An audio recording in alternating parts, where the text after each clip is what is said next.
কোন পাশে?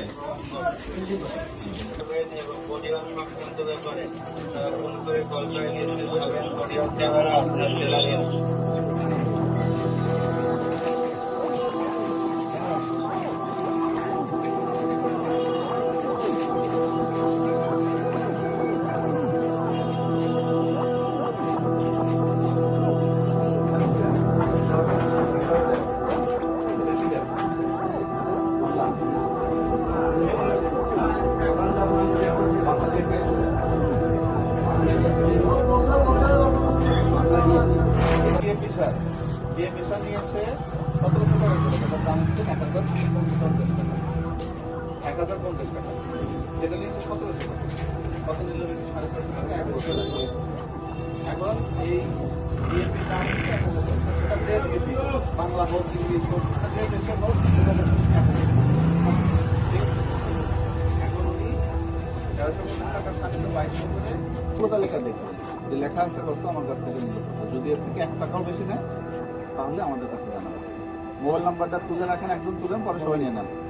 01318 যার যার পয়সা তুলেন, নাম্বারটা তুলেন।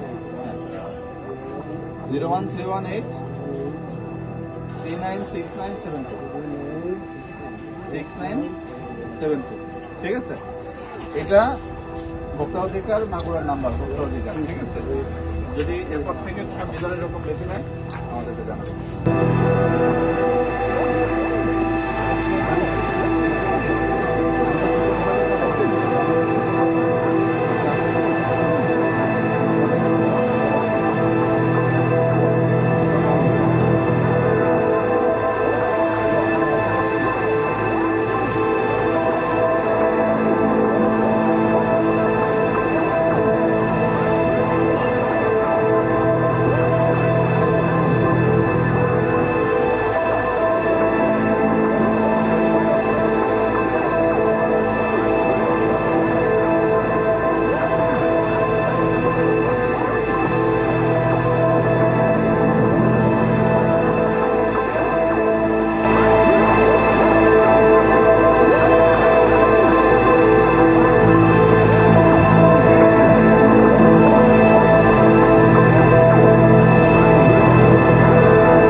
জাতীয় ভোক্তা অধিকার সংরক্ষণ দপ্তর কর্তৃক আজকে আমরা মাগুরা সদর উপজেলার সত্যজিৎপুর বাজারে এখানে অভিযান পরিচালনা করি। অভিযান পরিচালনাকালে মেসার সঞ্জিত সাহা নামে একটি বিসিআইসি জেলা প্রতিষ্ঠান, যারা বিভিন্ন সার সরকার নির্ধারিত দামের থেকে অধিক দামে বিক্রয় করছেন। এখানে এসে আমরা 1350 টাকা টিএসপি সার 2200 টাকা পর্যন্ত বিক্রয় প্রমাণ পেয়েছি।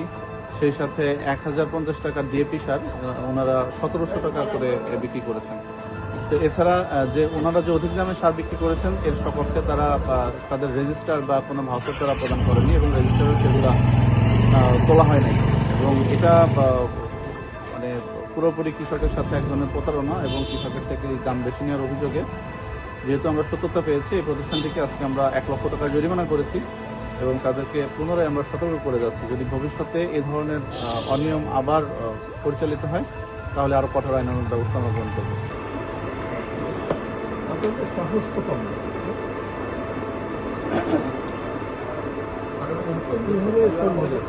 আমার কাছে টাকা নেই, আমার তো এটা দেখার বিষয় না। আপনি মালিকের সাথে কথা বলেন, মালিককে বলেন যে এটা হয়েছে, এখন 1 লক্ষ টাকা জরিমানা হয়েছে, এটা ম্যানেজ করে দ্রুত পরিশোধ করার ব্যবস্থা করেন। মানুষ দখল গেছে, যতদিন জরিমানা